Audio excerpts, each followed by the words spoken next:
Fit India fit media અંતર્ગત માહિતી નિયામકશ્રીની કચેરી ગાંધીનગર, જિલ્લા માહિતી કચેરી છોટાઉદેપુર અને ઇન્ડિયન રેડક્રોસ સોસાયટીના સંયુક્ત ઉપક્રમે urban primary health centre Chhota Udaipur ખાતે જિલ્લાના મીડિયા કર્મચારીઓ માટે હેલ્થ સ્ક્રીનિંગ કાર્યક્રમ યોજવામાં આવ્યો હતો, જેમાં મીડિયા કર્મચારીઓના બ્લડ સેમ્પલ લેવામાં આવ્યા હતા, જ્યારે 35 વર્ષથી વધુ ઉંમરના પત્રકારોના એક્સ-રે અને ઇસીજી ટેસ્ટ પણ કરવામાં આવ્યા હતા।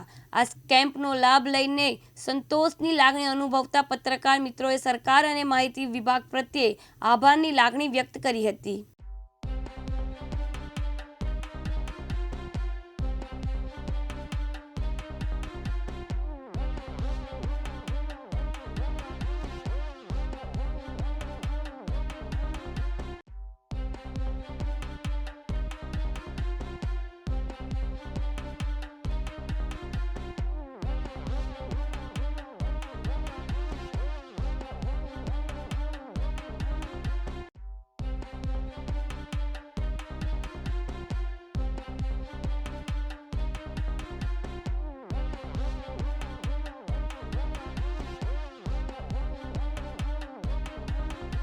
सईद सोमरा, दिव्यांग न्यूज़, छोटाउदेपुर।